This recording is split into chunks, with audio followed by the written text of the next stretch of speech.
একেবারে সহজ একটা চাটনির রেসিপি দেখে নিন। চলছে আমের সিজন, আর এই সিজনে এই আমের চাটনিটা বানিয়ে রাখলে সারা বছর রেখে খেতে পারবেন। চুলায় হাঁড়ি বসিয়ে সরষের তেল দিয়ে দিলাম, সাথে দিয়ে দিলাম কিছু গরম মশলা। এবার কেটে রাখা আমগুলো দিয়ে দিলাম। আমগুলো পাতলা করে আমি ফালি ফালি করে কেটে নিয়েছি।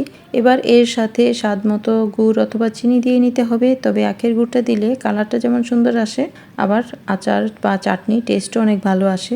তো গুড় কম ছিল, তাই এর জন্য আমি গুড় আর চিনি একসাথে দিয়ে দিয়েছি। তো আমটা সিদ্ধ হতে হতে আমের চাটনির জন্য মশলাটা রেডি করে নেব। এখানে নিয়েছি আমি কিছু শুকনা লাল মরিচ, 2 টেবিল চামচ আস্ত ধনিয়া, 2 টেবিল চামচ দিয়েছি 5 ফোড়ন। এবার হালকা তাপে মচমচে করে টেলে তারপর ব্লেন্ডারে গুঁড়া করে নেব।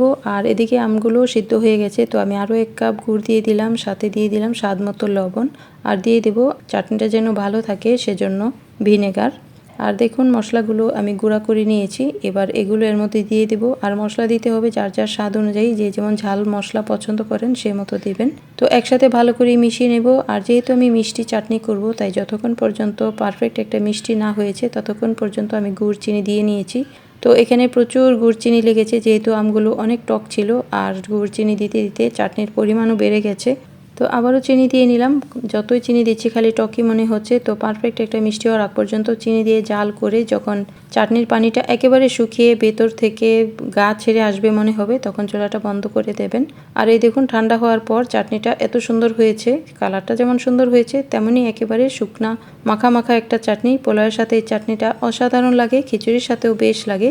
আর বিকেলবেলা যারা শুধুই চাটনি খেতে পছন্দ করেন তারাও কিন্তু এটা খেতে পারেন।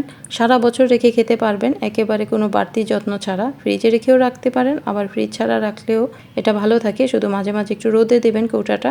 তো ভালো থাকবেন, এরকম মজার মজার রেসিপি দেখতে সাথেই থাকুন। আল্লাহ হাফেজ।